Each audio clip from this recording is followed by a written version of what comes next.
பேரிடர் மேலாண்மை இந்தியால ரெண்டா பிரிக்கலாம். குறிப்பா பாத்தீங்கன்னா 2004 டிசம்பர் 26ல இந்தியாவில் ஏற்பட்ட சுனாமிக்கு அப்புறம் தான் நம்ம இந்த டிசாஸ்டர் மேனேஜ்மெண்ட் குறித்து யோசிக்க ஆரம்பிச்சோம்.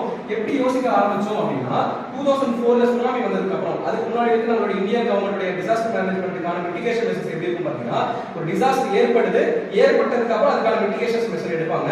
பட் ஆனா 2004ல ஏற்பட்ட பெரும் இழப்புக்கு அப்புறம் என்ன ஆச்சு அப்படின்னா, நம்ம டிசாஸ்டர் மேனேஜ்மெண்ட் 2004க்கு முன்னாடி பிஃபோர் 2004 ஆஃப்டர் 2004 ரெண்டா பிரிச்சுக்கலாம். பிஃபோர் 2004 சுனாமி வந்ததுக்கு அப்புறம் இந்த டிசாஸ்டர் ஏற்பட்டதுக்கு அப்புறம் அதுக்கான ஒரு ரெமிடியல் மெஷர்ஸ் பண்ணுவோம். ஆனா ஆஃப்டர் 2004 நம்ம வந்து சுனாமி வரதுக்கு முன்னாடி டிசாஸ்டர் ஏற்பட்டதுக்கு முன்னாடி என்னெல்லாம் பண்ணணும்ன்றது ஒரு மிட்டிகேஷன் மெஷர் அப்ப முன்கூட்டியே நம்ம என்ன பண்ணிடுறோம், ஒரு மிட்டிகேஷன் மெஷர் எடுத்துறோம். அதுக்காக ஒரு சட்டம் போடுறோம், டிசாஸ்டர் மேனேஜ்மெண்ட் ஆக்ட் ஆஃப் 2005.